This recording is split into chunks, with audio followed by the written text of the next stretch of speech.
चलो भाई, कहाँ पहुँच गए थे हम लोग? External help in interpretation of statues.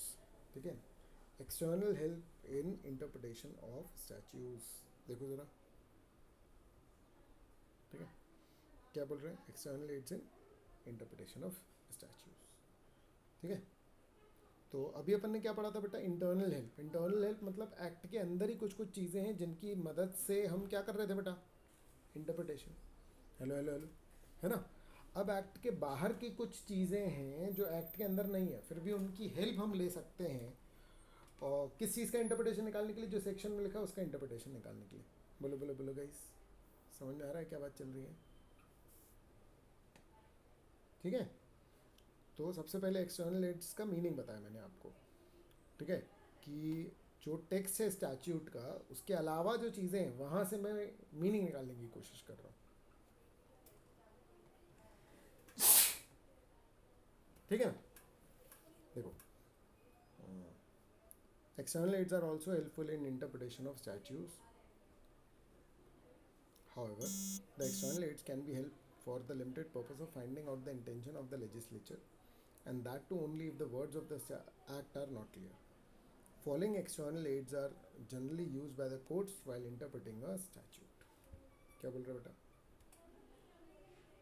क्या बोल रहा है? ये सारी एक्सटर्नल एड्स यूज़ होती हैं काय के लिए? कोर्ट में जब हम स्टैट्यूट को क्या कर रहे होते हैं बेटा? इंटरप्रेट कर रहे होते। तो एक तो है हिस्टोरिकल सेटिंग, ये काफ़ी मदद करता है। समझ में रहा है? ये काफ़ी हेल्प करेगा काय में? मीनिंग निकालने में। मीनिंग निकालने में, क्योंकि किस, इसको बोलते हैं किस पृष्ठभूमि में लिखा गया है। आ रहा है समझ में? उस समय क्या चल रहा था जब ये कानून जो है वो बना था। आ रहा है समझ में? ठीक है ना? Historical setting can not be use as an aid if the words are plain and clear. Again ये बात ऑलमोस्ट हर उसके इंटरप्रिटेशन में लिखी हुई है कि अगर वर्ड्स बिल्कुल प्लेन क्लियर है तो फिर लिटरल लगाओ ना भाई। आ रहा है समझ में? If the wording of the statute are is ambiguous, the historical setting में be considered in order to arrive at the proper construction. Historical setting would cover the following. क्या क्या? Parliamentary history. देखो, अगर आपको पता हो, कानून पार्लियामेंट में पास होते हैं, है ना? पार्लियामेंट में स्पीकर होता है और सारे लोग बैठे रहते हैं, है ना? फिर कोई एक बंदा अपना वो प्रेजेंट करता है, बिल बोलते हैं उसको। समझ में रहा है? जब वो प्रेजेंट करता है तो वो अपना पूरा बताता है कि देखो ऐसा है ऐसा है। समझ में रहा है? वो बिल है।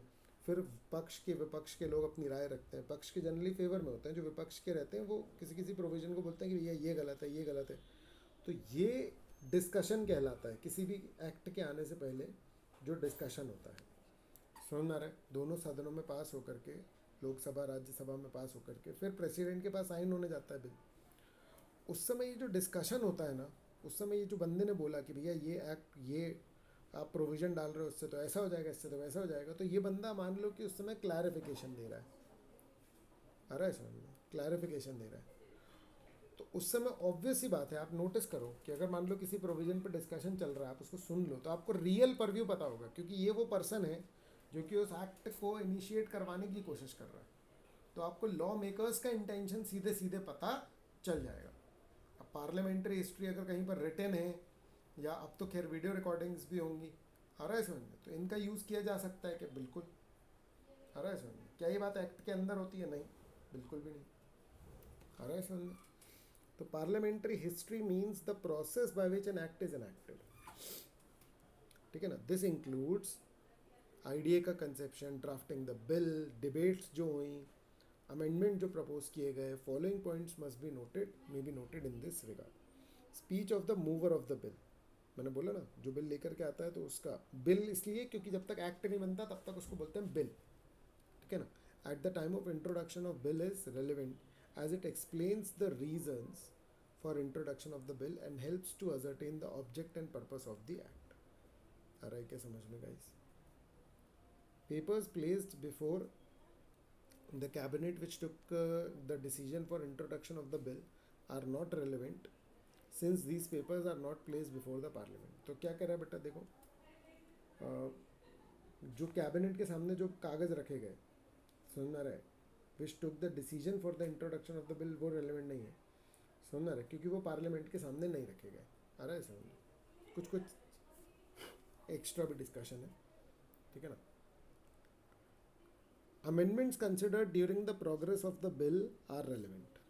तो क्या रेलिवेंट है क्या रेलिवेंट नहीं है, तो मतलब पार्लियामेंट के सामने जो भी रखा गया वो इम्पोर्टेंट है, ठीक है ना। तो मतलब अगर मान लो कि जैसे बीजेपी ने मान लो कोई बिल लेकर के आने की कोशिश की सरकार ने, तो अगर मान लो कि वो जब बीजेपी में अपने अमंग बीजेपी अगर कोई पेपर सर्कुलेट किया उन्होंने क्या के लिए कि भैया यार ऐसे इंट्रो कर देते हैं अपन, तो वो पेपर रेलिवेंट नहीं है, क्योंकि पार्लियामेंट के सामने जो इंट्रोडक्शन किया गया है वो, क्योंकि वो और एक बेस्ड डिस्कशन है तो उसको अपन नहीं डिस्कस करेंगे। आ रहा है सर, वो मिलेगा भी नहीं एक्चुअली में पता, ठीक है। Historical facts, the history of external circumstances which led to the enactment of the statute is of much significance in understanding the subject matter and scope of the enactment. Whether the statute in question was intended to alter the law or leave it where it stood before may also be considered. Statement of objects and reason. Point समझ में आ रहा है क्या? History of external circumstances. उस समय दुनिया में क्या चल रहा था, जैसे अभी मान लो कोई कानून आ जाए, समझ रहा है, मेडिसिन के ऊपर, समझ रहा है, या डॉक्टर्स के ऊपर, तो क्या होगा आज से 20 साल बाद शायद किसी को याद ना रहे कि वो जब कोई वो एक्ट पढ़ रहा होगा उसका कोई लीगल इंटरप्रिटेशन नहीं कि भाई डॉक्टरों पे अगर हमला हुआ तो कोई बंदा ये बोलेगा अरे भैया डॉक्टरों पे कौन हमला करता है और ऐसे कौन डॉक्टरों पे हमला कर देगा। पॉइंट समझ में आ रहा है, क्लियर है। या हॉस्पिटल के बेड अगर मान लो कि खाली हो जाए, वो सॉरी भर जाए पूरे और लोगों को जगह ना हो, तो स्टेडियम को भी बनाया जा सकता है। तो हो सकता है आज से 20 साल बाद कोई बंदा बोले कि अरे यार बिल्कुल इररिलेवेंट बात है, आ रहा है समझ में। क्योंकि देखो पास्ट में जो फ्लू आया था जैसे स्पेनिश फ्लू था या कुछ इस तरीके का, तो उसने ऐसी स्थिति क्रिएट की थी, लेकिन अब वो इतनी पुरानी बात है कि हमारे सामने तो हो ही नहीं, तो हमको नहीं पता कि एक्ट कैसे आया या क्या आया, समझ रहा है। हमको वो सिचुएशन ही क्लियर नहीं है ना, समझ रहा है। हो सकता है कि उस सिचुएशन के बारे में अगर आपको कहीं पढ़ने को मिले तो आप समझ पाओ किसी किसी कानून का रेलेवेंस। आप बेटा मेरी बात समझ पा रहे हैं मैं क्या बोल रहा हूँ, कि ये एक्ट पास करते समय दुनिया में क्या चल रहा था वो जानना भी हमारे लिए इंटरप्रिटेशन के लिए ज़रूरी है। बोलो गाइस, समझ में आया क्या?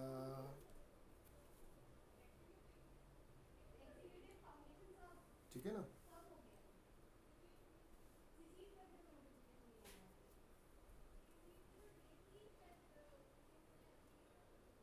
हाँ क्योंकि देखो ना अपने को नहीं समझ में आ रहा कि यार इसका क्या मतलब निकाले, लेकिन अगर अपन को हिस्ट्री पता लग जाए तो अपन समझ में आएगा अरे ये प्रॉब्लम के लिए बनाया गया था तो उसका दूसरा इंटरप्रिटेशन पॉसिबल ही नहीं है ऐसे,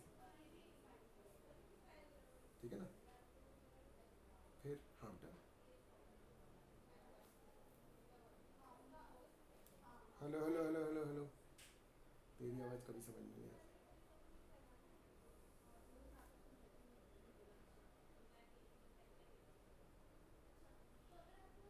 ये वाली whether the statue in question was intended to alter the law और leave it where it stood before मैं ऑल्सो भी कंसिडर। अच्छा वो कह रहा है हम्म हम्म हम्म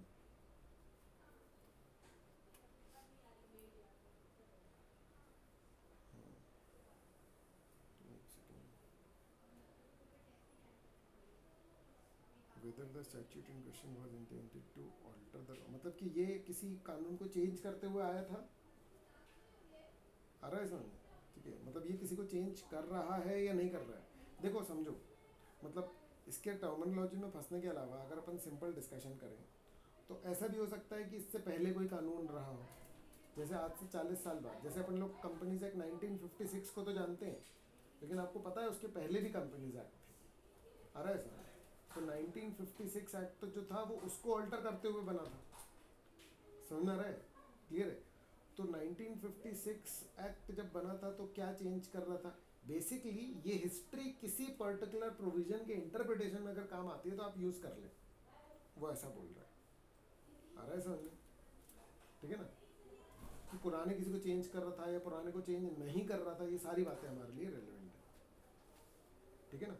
ये किसी बड़े पैराग्राफ की एक लाइन है मेरे हिसाब से तो, ठीक है ना, तो प्रॉपर एक्सप्लेन्ड नहीं है यहाँ पर, ठीक है। लेकिन हमको ओवरऑल प्रोविजन क्लियर है कि नहीं है, मतलब कि ये क्या बोलना चाह रहा है, ठीक है ना। चलो देखो फिर, statement of objects and reasons may be use for limited purpose of understanding the background and the state of affairs that led to the enactment of the statute. क्या बोल रहे हो? स्टेटमेंट ऑफ ऑब्जेक्ट, ऑब्जेक्ट यानी मकसद, और reason आप जानते ही, तो वो यूज हो सकते हैं. काय के लिए यूज होंगे बेटा वो? For limited purpose of understanding the background and state of affairs. क्यों ये एक्ट लाया गया ये जानने के लिए आप statement of object and reason कर सकते हैं. Statement of object and reason होता है कि किसी कानून को क्यों लाया गया. Statement of object and reasons. But if extensive changes are made at the time of consideration and passing of the bill, तो ऑब्जेक्ट और रीजंस जो हैं वो है ना of the changed enactment may not be the same as that of original bill and it will be unsafe to attach importance to the statement of object and reason. क्या हुआ, जिस particular उससे लेकर के आए थे, अब बिल पास होते होते इतना डिस्कशन हुआ, इतना अमेंडमेंट हुआ कि वो चेंज ही हो गया पूरा. तो हो सकता है कि वो काम का आपके ना हो. तो बस आपको ये ध्यान रखना है, मतलब बेसिकली वो आपको रास्ते बता रहा है कि देखो स्टेटमेंट ऑफ ऑब्जेक्ट और रीजन भी एक मिलता है, वो देख लेना. लेकिन अगर बहुत भारी चेंजेस हुए तो ठीक है, फिर मत यूज़ करना है इसको इंटरप्रिटेशन के लिए. जहां से हेल्प मिल पाए इंटरप्रिटेशन की. आ रहा है समझ? ठीक है ना. फिर क्या बोल रहे हैं? कौन सा वाला? But if. हाँ देख ना, देख समझ. मैं किसी पर्टिकुलर पर्पज से कोई एनैक्टमेंट लेकर के आने की कोशिश कर रहा हूँ, तो बिल इंट्रोड्यूस किया. अब जिस पर डिस्कशन हुआ तो बहुत सारे मुद्दे निकल गए. विपक्ष ने बोला कि अरे ऐसा हो जाएगा, अरे ऐसा हो जाएगा, बहुत सारे लोगों ने ऑब्जेक्शन रेज किए.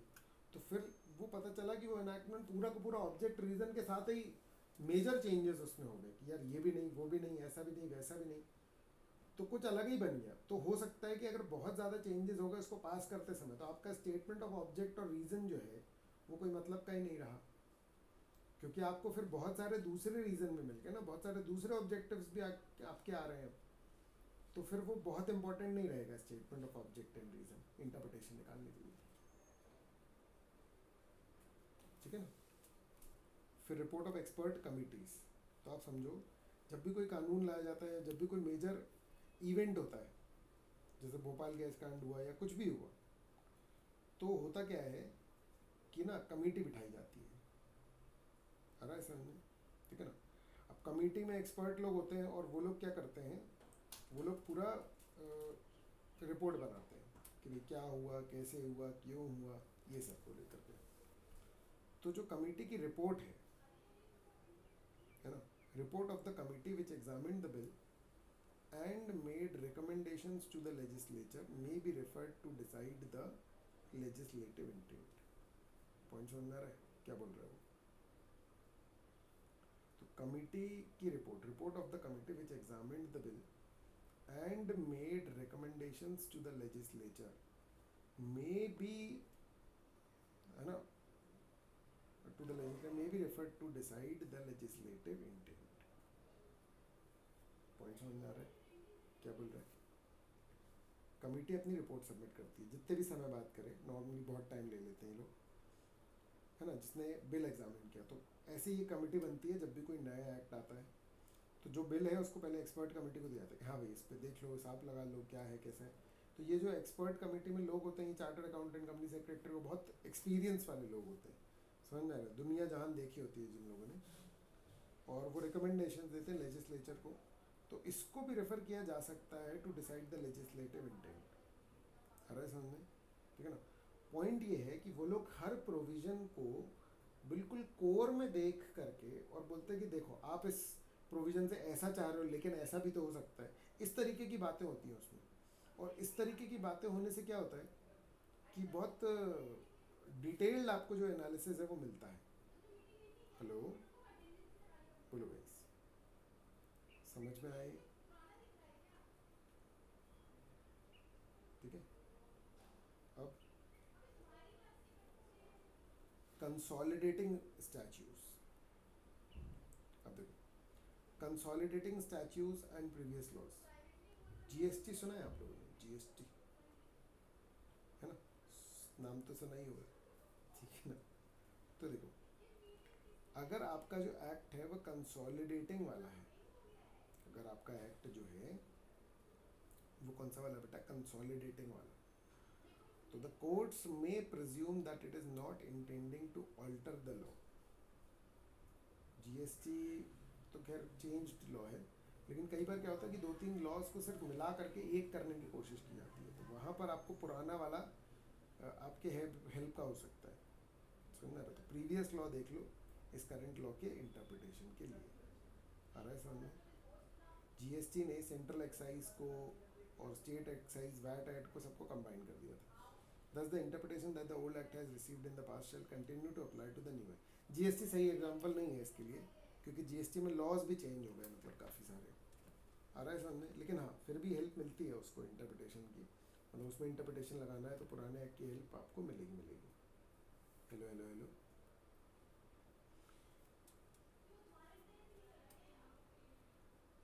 ठीक है गाइस? क्या चीज़?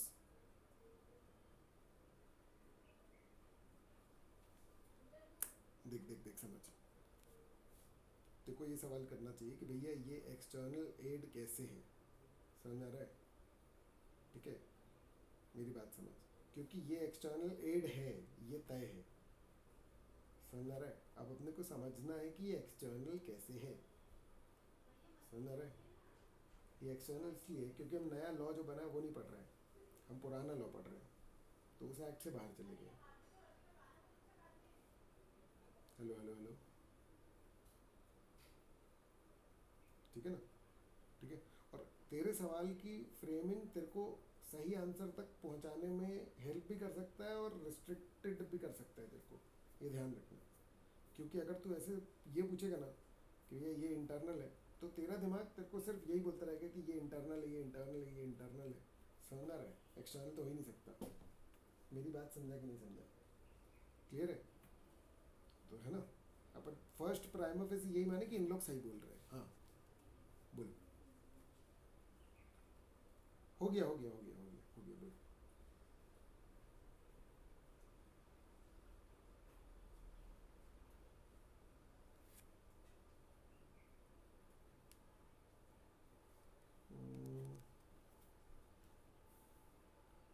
कंसोलिडेटिंग लॉ,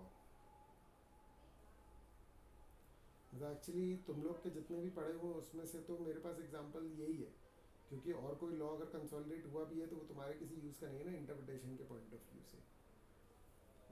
तुम यही मान के चल लो कि जैसे जीएसटी है, आ रहा है समझ में? ठीक है ना?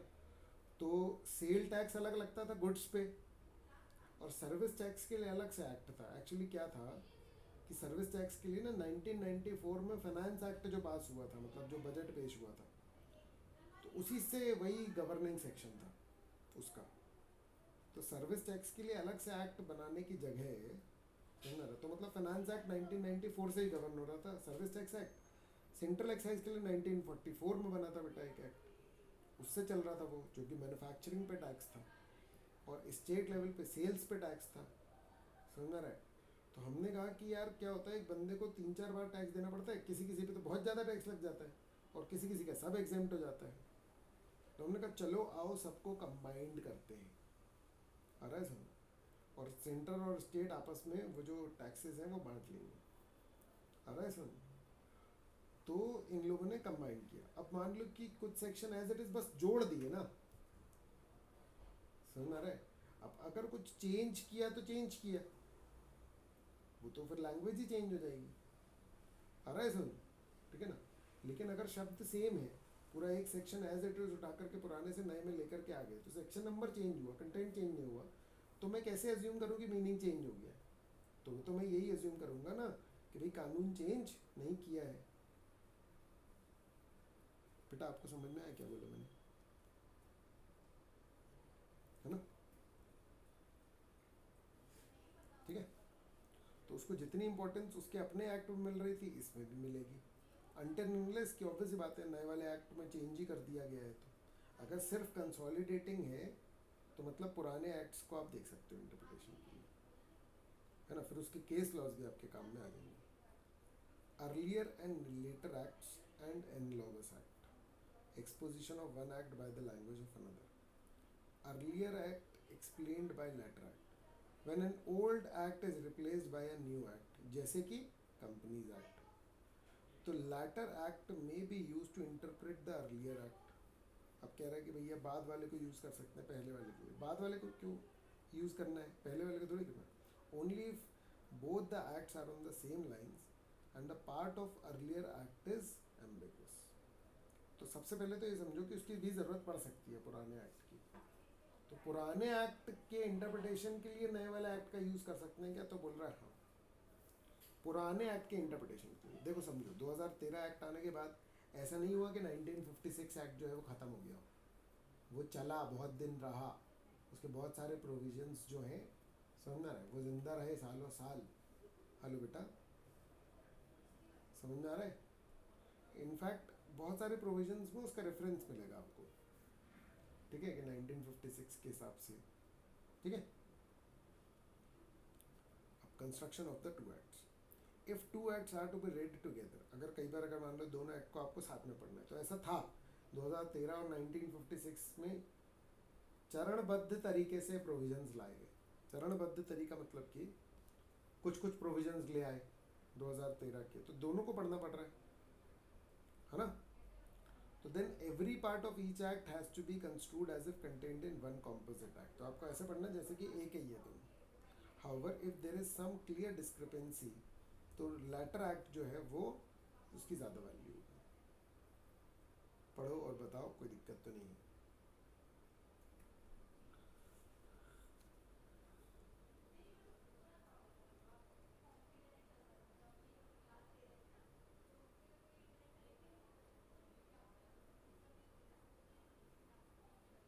हेलो हेलो हेलो, बताते जाना कोई दिक्कत हो तो।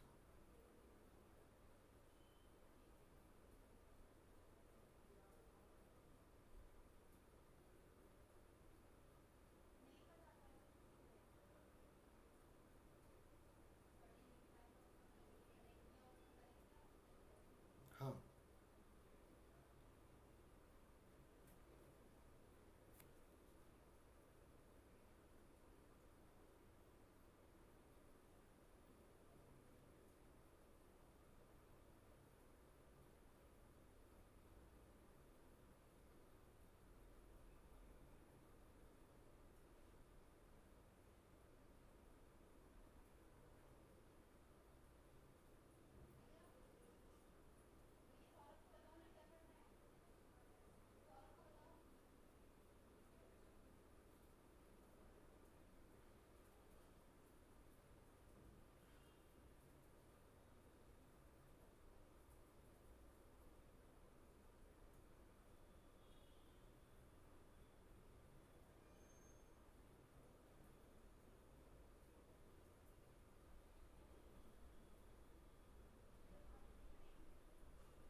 Clear guys.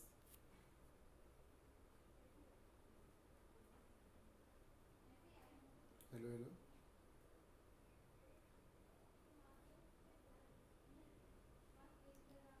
चलो,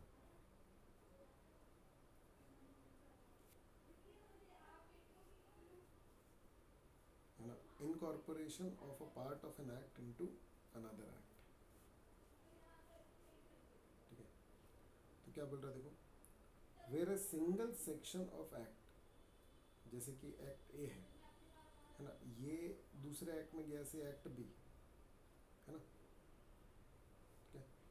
अब ध्यान से समझना, ठीक है। It must be red in a sense which it bore in the original act, समझ में आ रहा है। Consequently, it is legitimate to refer all the rest of the original act to ascertain what that section meant, though one section alone has been incorporated into the new act. बोलो guys, क्या समझ में आया इससे, बताओ।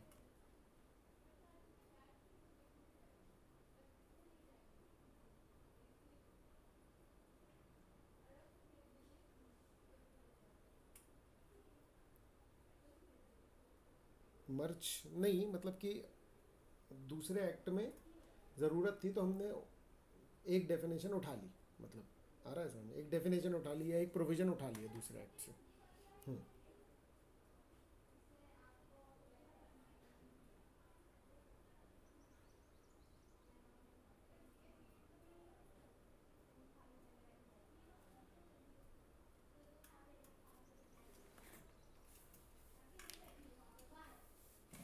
बिल्कुल सही, मतलब बी वाले एक्ट में ए वाले एक्ट का प्रोविज़न आया है ना, तो वो प्रोविज़न देखने के लिए एक्ट ए में जाएंगे, और अगर नहीं समझ में आ रहा तो एक्ट ए के ही डिटेल को रेफर करेंगे उस पर्टिकुलर प्रोविज़न को समझने के लिए, भले ही सिर्फ एक सेक्शन इनकॉर्पोरेट हुआ है। क्लियर है बेटा? हेलो हेलो हेलो, बोलो बेटा, बाकी लोग बोलो, बोलो, है ना? देखो ना, सिंपल सी बात है, ये एक्ट ए है और ये एक्ट बी है, इसका एक प्रोविज़न जो है वो उठ करके दूसरे एक्ट में आया, है ना? तो इसका मीनिंग निकालने के लिए अपन कहाँ जाएंगे? अपन जाएंगे इस वाले एक्ट में, और इसका मीनिंग अगर क्लियर नहीं है तो अपन पूरा एक्ट पढ़ लेंगे ये वाला, ऐसा बोल रहा है। ठीक है, फिर reference to the repealed act, तो अगर मान लो कुछ पार्ट रिपील हो गया है, यानी कि बंद हो गया है, यानी ओवरराइड हो गया है, तो वे part of an act has been repealed, तो उसका ऑपरेटिंग फोर्स खत्म हो जाता है। Nevertheless such a repealed part may still be taken into account for construing the unrepealed part, लेकिन इंटरप्रिटेशन के लिए उसका यूज़ किया जा सकता है, वो फोर्स में नहीं है, तो वो प्रोविजन एप्लीकेबल नहीं है, लेकिन इंटरप्रिटेशन मीनिंग निकालने के लिए तो यूज़ कर ही सकते हैं ना। हेलो, बोल।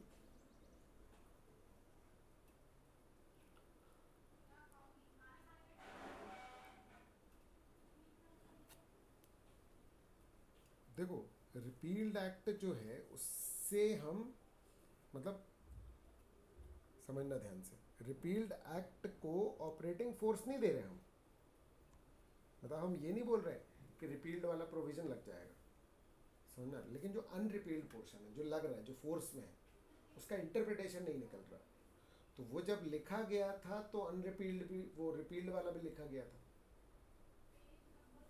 है ना? तो जब हम अनरिपील्ड का मीनिंग निकाल रहे हैं तब हमने रिपील्ड भी पढ़ा ताकि हम अनरिपील्ड का मीनिंग निकाल पाए, हमको एक्चुअली रिपील्ड वाले से लेना देना नहीं है, हम मीनिंग समझने की कोशिश कर रहे हैं किसकी? अनरिपील्ड वाले की, और उसका मीनिंग निकालने के लिए हमको रिपील्ड वाला भी एक बार रीड करना पड़ रहा है, तो हम कर लेंगे। बोलो, समझ में आया कि नहीं आया?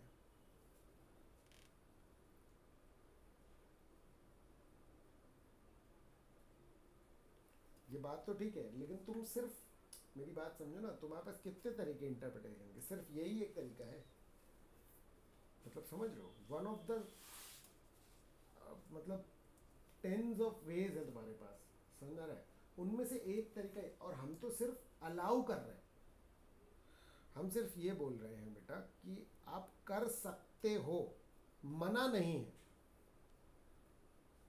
मतलब समझ में आ रहा है?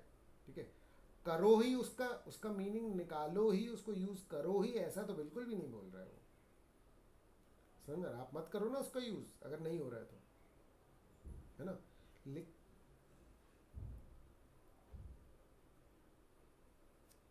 क्योंकि तुम, अरे मेरी बात समझो, देखो, तुम बोल रहे हो, अब ध्यान से सुनना मेरी बात, मैं क्या बोल रहा हूँ, ठीक है ना? तुम्हारा पॉइंट जो है वो सिर्फ 1% पर्टिकुलर केसेस के लिए वैलिड है, और मैं अग्री भी कर रहा हूँ ना कि उस पर्टिकुलर केस में मत करना उसका इंटरप्रिटेशन, तुम्हारा केस, लेकिन 100% केसेस में तो वैलिड नहीं है, बाकी 90%, अगर मान लो मैं तुम्हारे बात को 10% भी वेटेज दूँ, 10% ठीक लग रहा है और वेटेज दूँ, बताओ, 100% तो नहीं दे सकता, ये वाली बात समझ में आ रही है? अच्छा तुम बताओ, सुनो सुनो, चलो, कितना होगा? 3% अगर चांस, मैं तो कह रहा हूँ 10% चांसेस है, तो अगर मैं इस प्रोविजन को ना डालूँ तो 90% भी मना हो जाएगा ना, कि मैं नहीं कर सकता रिपील्ड पार्ट से इंटरप्रिटेशन, तुम कह रहे हो भैया 10% केसेस में तो ये नहीं हो पाएगा, तो मैं कह रहा हूँ ना हाँ नहीं हो पाएगा, तो मत करना ना, उससे इंटरप्रिटेशन मत निकालना फिर उन 10% केसेस में। लेकिन बाकी 90% को अलाउ करने के लिए तो ये प्रोविजन देना पड़ेगा यहाँ पर। बोलो, आगे समझ में? ठीक है, तो ये आ गया repealed, reference to the repealed act. बोलो, और किसी को कोई इशू है?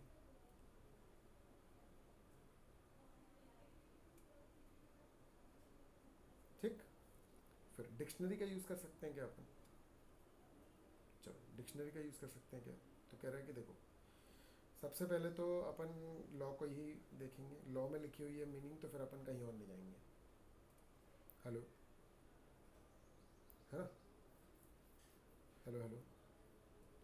सेकंड, अगर पास्ट में किसी जज ने उस पर्टिकुलर वर्ड को डिफाइन किया हुआ तो उसको रेफर करेंगे, अगर लीगल डेफिनेशन नहीं है तो।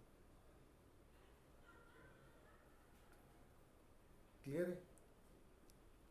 और एक और रास्ता जो इन लोगों ने नहीं लिखा है वो ये है कि जनरल क्लॉजेज एक्ट को रेफर कर लेंगे डेफिनेशन के लिए। Hello hello hello. वो लिखा नहीं है, लेकिन वो यहाँ लिखा होना चाहिए। मतलब एक जनरल क्लॉजेज एक्ट है जिसमें कि किसी भी एक्ट में कोई डेफिनेशन ना मिले तो जनरल में भी ढूंढ ले एक बार जाकर, वहाँ मिल गई तो वो मीनिंग ले लेना। Hello hello guys. हाँ बेटा, हाँ बेटा, इसका मतलब यही है कि तुमको मुझे तुम्हारी आवाज़ आ रही?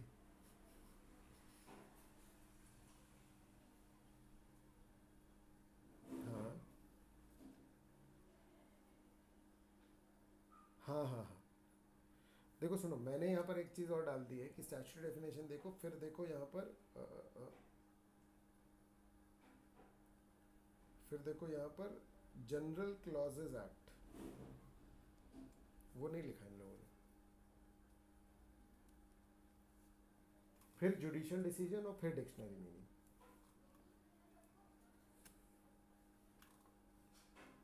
है ना? ऑर्डिनरी वर्ड्स जो होंगे उनका मीनिंग कैसे निकालेंगे? डिक्शनरी में भी refer to find out the general sense. उस वर्ड को कॉमनली ऐसे जाना जाता है, in selecting one out of several meanings. Context का ध्यान रखेंगे अपन। टेक्निकल वर्ड है तो टेक्निकल डिक्शनरी देख लो। Hello hello hello.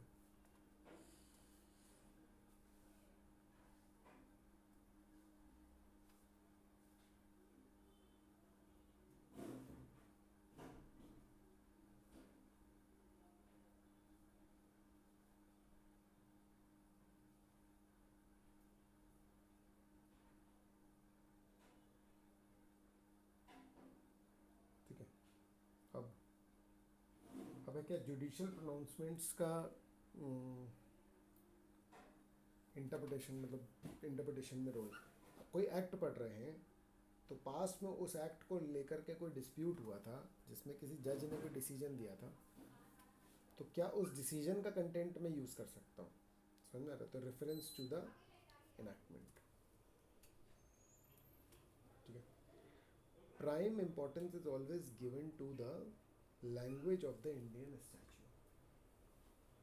सबसे मेन इंपॉर्टेंस क्या है? लैंग्वेज की। वही लिटरल, फिर से वही बोल रहा है कि लिटरल है तो लिटरल कर लेना। If the language is clear and capable of one meaning only, reference to any legal dictionary becomes unnecessary. तो फिर कहीं मत जाना, अरे ना डिक्शनरी ना कुछ। फिर कह रहा है इंडियन डिसीजंस पे जाना, अगर जाने की जरूरत पड़े, where an Indian decision is available on the subject, reference to foreign decision becomes unnecessary. Negatively बोल रहे हैं, बताइए, समझ में आ रहा है आपको? Hello hello hello. ठीक है ना? और रेफरेंस टू फॉरेन डिसीजंस, तो foreign decisions may be legitimately used for considering our acts provided such foreign country also allows the same system of jurisprudence as ours। मतलब किसी फॉरेन लॉ को use करोगे तो सिर्फ इसलिए क्योंकि वो अपने यहाँ जैसा सिस्टम यूज़ करते हैं। जैसे हम लोग जो है वो ब्रिटिश के रूल्स थोड़े से देख लेते हैं, समझ में आ रहा है, और दूसरे देशों के नहीं देखते, क्योंकि हमारा जो कानूनी जो वो पूरा है वो ब्रिटिशर्स से काफ़ी इंस्पायर्ड है, क्योंकि वही लोग छोड़ करके गए थे। आ रहा है समझ में? तो हमारी आदतें वैसी हो गई थी तो हम उसी तरीके का हमने फॉलो कर लिया, तो इसलिए ब्रिटिशर्स के एक्ट हम देख सकते हैं फिर भी। The foreign decisions has been given on the same laws as ours. समझ में आ रहा है क्या?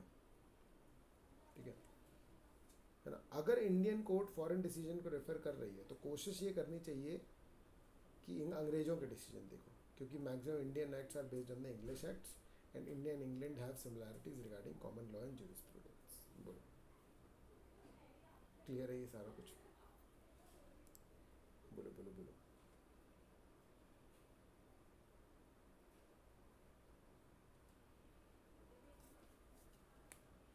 ठीक है, चलो अब देखो, अब किसी लॉ का नहीं लेकिन डीड और डॉक्यूमेंट्स का इंटरप्रिटेशन।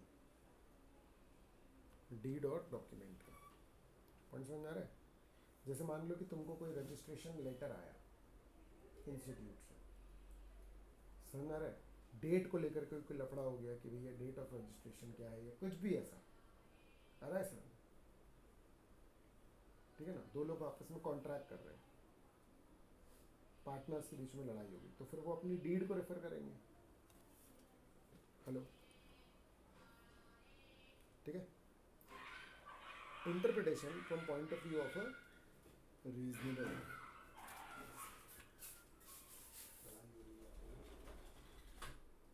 चलिए सर, क्या बोल रहे हो? डीड और डॉक्यूमेंट का इंटरप्रिटेशन लेने के लिए एक आम समझदार व्यक्ति की तरह सोचना होगा।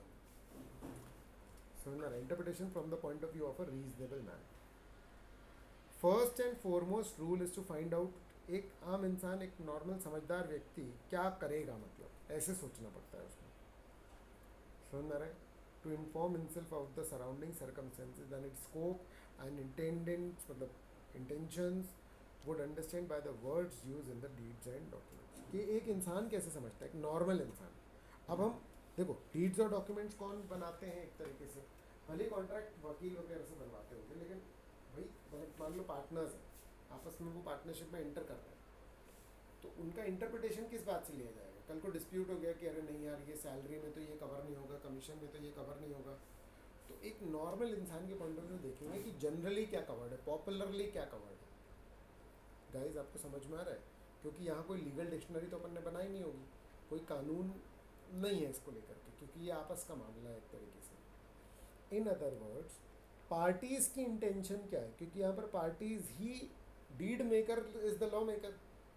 जैसे अपन लॉ मेकर की इंटेंशन जानना चाहते हैं, वैसे अपन पार्टीज़ की इंटेंशन जानना चाहते हैं। Gathered from the words employed in the deed और document, for this purpose the entire deed must be taken into consideration. बोलो बेटा, पहले ये वाला पैराग्राफ समझ में आया कि नहीं आया? कि डीड के एक प्रोविजन को इंटरप्रेट करने के लिए हो सकता है पूरी डीड पढ़नी पड़े। हेलो हेलो हेलो, बोलो बोलो बोलो।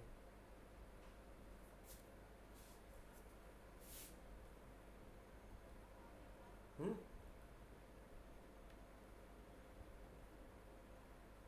पूरा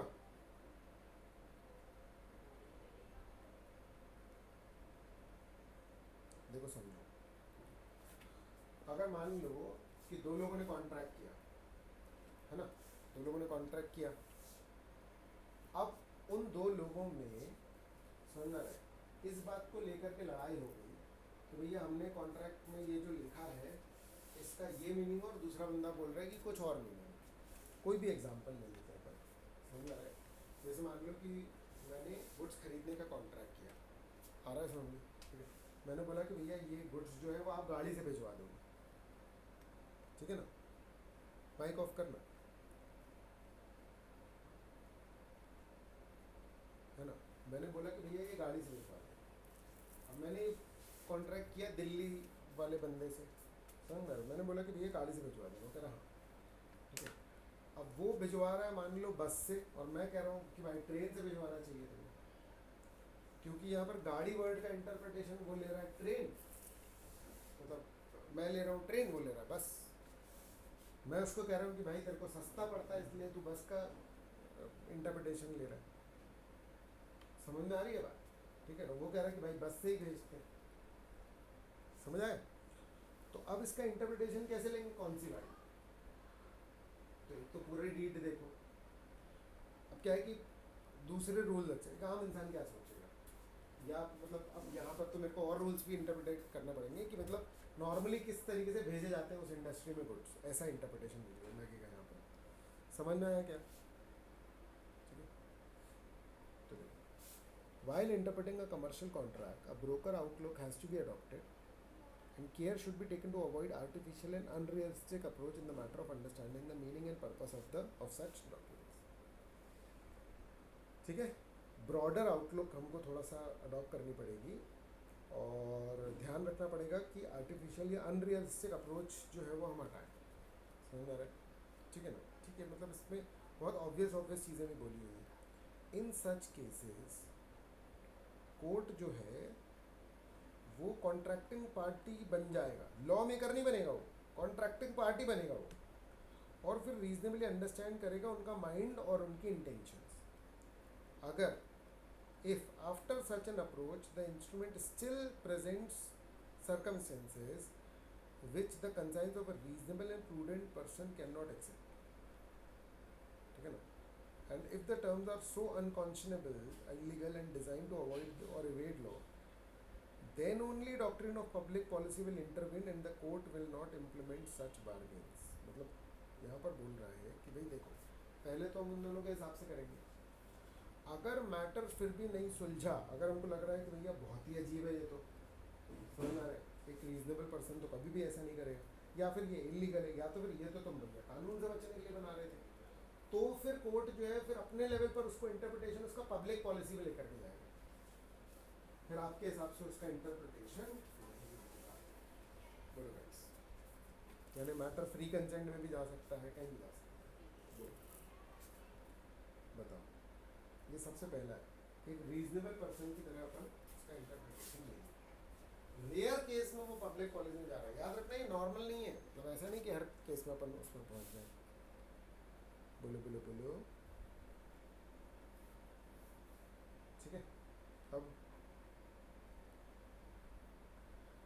पार्टीज का कंडक्ट इंटरप्रिटेशन को चेंज नहीं करेगा। अब ध्यान से समझना, the intention of the parties has to be gathered from the terms and conditions which are agreed upon by the parties। Intention किससे पता चलता है? From the terms and condition जो उन्होंने एग्री करी है। It is not permissible to explain और interpret a document by antecedent communication, आ रहा है समझ में, which led up to it. ध्यान से रीड करो उसको जरा एक बार,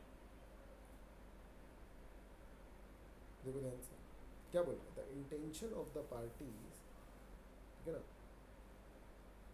ठीक है, the intention of the parties has to be gathered from the terms and conditions which are agreed upon by the parties.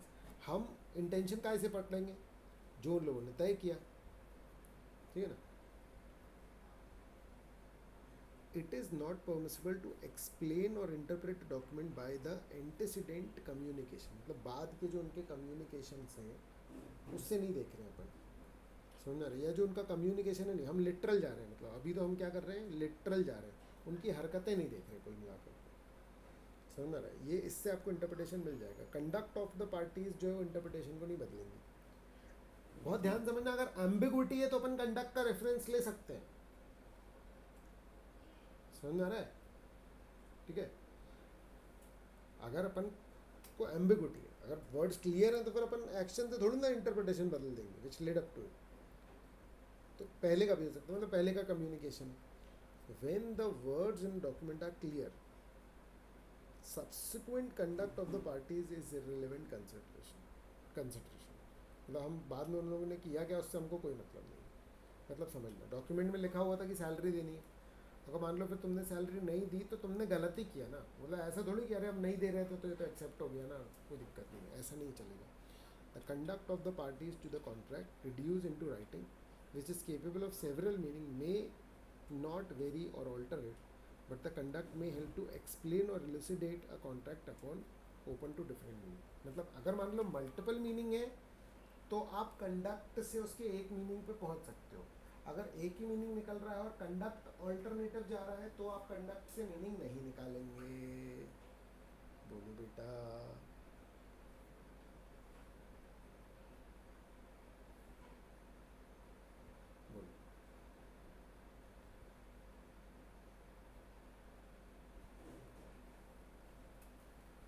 समझ में क्या बोला? हेलो हेलो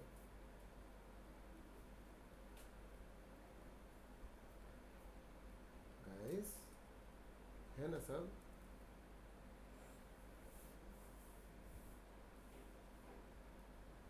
कौन सी वाली लाइन बताओ?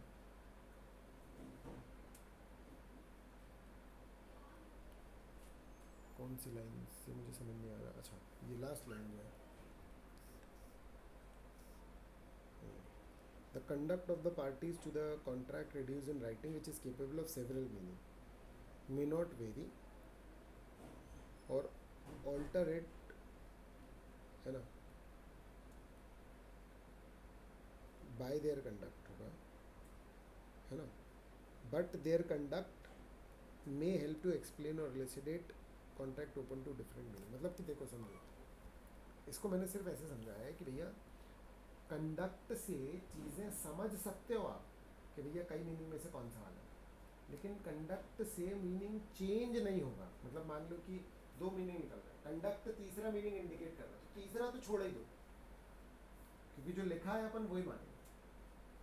अब लिखा है जो, उसके दो मीनिंग निकल रहे थे और कंडक्ट किसी एक को फेवर कर रहा है, तो अपन वो वाला इंटरप्रिटेशन ले लेंगे। तो कंडक्ट इतनी हेल्प करेगा, यानी उनकी जो एक्चुअल हैबिट्स हैं या जो एक्चुअल एक्टिविटीज़ हैं वो आपकी इस लेवल पर हेल्प कर देंगे, लेकिन वैसी हेल्प नहीं करेगी। हेलो बेटा, क्लियर है? चलो, फिर कह रहा दूसरे डॉक्यूमेंट्स का कोई वेटेज नहीं है। It is an expedient to construe terms of one deed by reference to the terms of another. ठीक है, आ रही है स्क्रीन, आ रही है ना?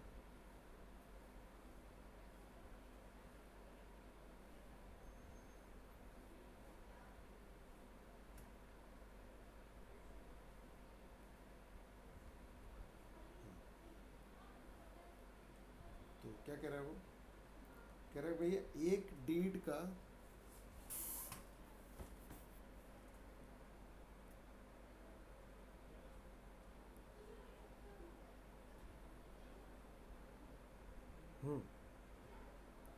ठीक है, क्या बोल रहा है वो?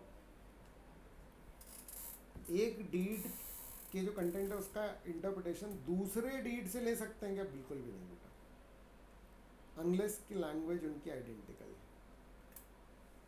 हेलो हेलो हेलो, बोलो, समझ आया क्या गाइस? गाइस, ठीक है ना? गोल्डन रूल क्या बोल रहा है फिर? The golden rule is to ascertain the intention of the parties after considering all the words in the document in their ordinary sense. Methodology in the application of golden rule is as follows. Document को पूरा document को एक मान करके read करेंगे, जैसे कि अपन पूरा एक्ट एक मान करके रीड करते हैं। फिर क्या बोल रहा है? The circumstances in which the particular words have been used are considered. जिन सर्कमस्टेंसेज में वो बनाया गया उनको भी ध्यान में रखना है। ये एक्चुअली में कहीं ना कहीं एक्ट के जैसे ही है, थोड़ा थोड़ा सा।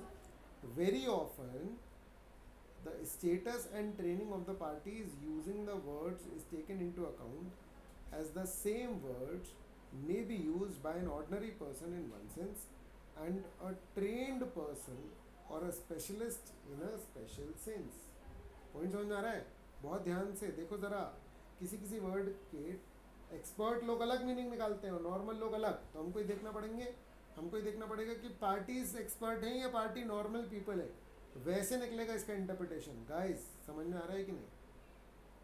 पार्टीज के स्टेटस से, उनकी ट्रेनिंग से इंटरप्रिटेशन में फर्क आ जाएगा उनके बीच में जो डॉक्यूमेंट बना है। हेलो हेलो हेलो,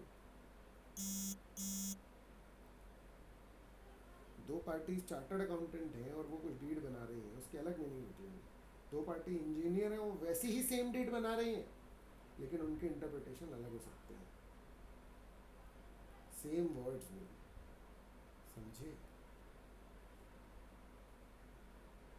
है ना? ठीक है, फिर words bear same meaning throughout the document. Same words can not have two different meaning in the same document unless context compels as such. ये बहुत नॉर्मल सी बात है कि एक जो शब्द यूज़ हुआ है वो उसका वही मीनिंग निकलता रहेगा पूरे एक्ट के दौरान। डिफिकल्टी और ambiguity may be solved by giving two different meanings to the same word in the same document, पर ऐसा सिर्फ तब किया जाएगा, but it is only in such cases that it is unnecessary और permissible to do so. Sorry, it is necessary और permissible to do so, जब ऐसा करना नीड हो जाए। A word understood in one sense gives effect to all the clauses in the deed, while assigning it a different meaning renders one or more clauses ineffective। मतलब अगर मैं दूसरा meaning दूँ और एक दो क्लॉज बिल्कुल बेकार ही हो जाए तो फिर मैं फॉर्मर सेंस को समझूँ। फॉर्मर मतलब कि जो सारे क्लॉजेस को इफेक्ट देगा ऐसा वाला मीनिंग मैं निकालूंगा, जिससे एक दो क्लॉजेस बेकार हो जाए ऐसा वाला मीनिंग में नहीं निकालूंगा। ये एक्चुअली बहुत कॉमन सेंस होगा, जब आप कोई डीड को इंटरप्रेट कर रहे होगे ना तो आपको समझ में आ जाएगा ऑटोमेटिकली खुद से। ठीक है, अब एक कॉन्ट्रैक्ट में आपस में ही उसके दो प्रोविजंस में लड़ाई हो गई तो if there is a conflict between two और more clauses in the same document, तो पहले तो अपन करेंगे कि भैया to resolve the conflict by interpreting the clause so कि सारे हो जाए, हारमोनियस कंस्ट्रक्शन की कोशिश होगी। नहीं पॉसिबल है तो क्या होगा, then the earlier clause shall override the latter one। बहुत ध्यान से याद रखना बेटा, ये इसका क्वेश्चन आ सकता है बेटा एमसीक्यू में, इंपॉर्टेंट बात है। जबकि लॉज में कैसे चलता है कि कोई नया लॉ नया प्रोविजन आया तो लेटर द बेटर चलता है। ठीक है,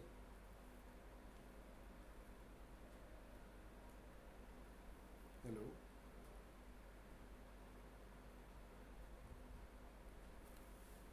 ठीक है,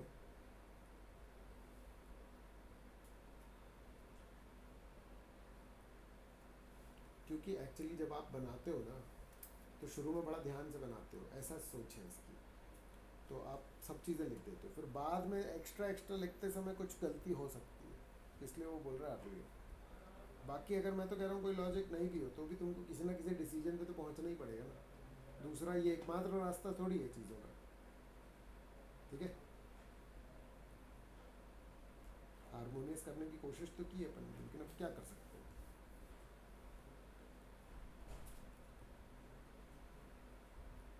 हाँ, अबे सुनना सुनना सुनना, वो अलग अलग टाइम पे अलग अलग एक्ट्स बने, अलग अलग प्रोविज़न बने, ये एक डॉक्यूमेंट एक ही समय में बना होगा ना, इसमें अलग अलग प्रोविज़न थोड़ी आए होंगे। कोई एक कॉन्ट्रैक्ट बनता है तो ऐसे थोड़ी कि कोई कानून टाइप अमेंड होता रहता है, वो समझ में आ रहा है। उसका तो लॉजिक ही अलग है कि भाई 10 साल बाद वो नई सिचुएशन रेलिवेंट लगी तो वो क्लॉज इंट्रोड्यूस कर दिया गया। ठीक है, one clause does not make the whole document void, one invalid clause, मतलब अगर मान लो कि एक आध डॉक्यूमेंट में एक आध क्लॉज इनवैलिड हुआ तो सिर्फ एक आधा ही क्लॉज अनवैलिड मानेंगे अपन, पूरा डॉक्यूमेंट अपन उड़ा नहीं देंगे। The fact that a clause in the document is not binding on the ground that it is unauthorized can not in fact render the whole document void, unless इतना integral part है वो कि भैया impossible है कि उसको पूरा अलग कर पाए।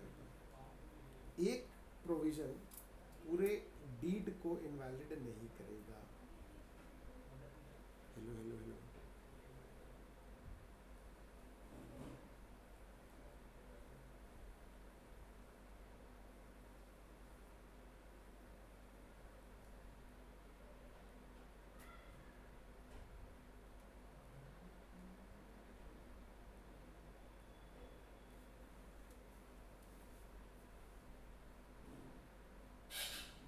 interpretation once given remains effective in further proceedings. When an agreement between the parties once been interpreted in certain way by the court, subsequent litigation में वो interpretation binding होगा parties में, and it will not be open to the parties to invite the court to reconsider the document। दोनों parties हैं, उनके बीच में एक बार एक डॉक्यूमेंट के इंटरप्रिटेशन को लेकर के अगर कोर्ट ने डिसाइड कर दिया तो अब दोबारा उस मैटर को रिकंसिडर तो नहीं किया जाएगा। क्योंकि उस पर एक बार डिसीजन आ चुका है। Interpretation once given remains effective in further proceedings. आया क्या समझ में? आया क्या? ठीक है, चलो इसके बाद इसका एमसीक्यू है, तो भी पढ़ लीजिए आप।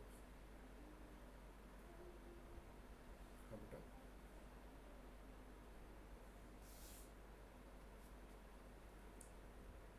हाँ वो मैं एक्चुअली वही वैसे दूसरी नहीं सोच रहा हूँ।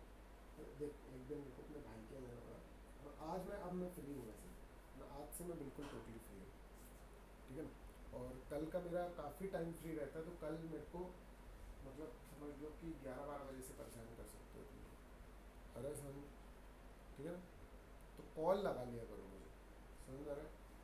कॉल लगा लिया करो, तो फिर क्या होगा कि मैं बात कर लूँगा, ठीक है बेटा।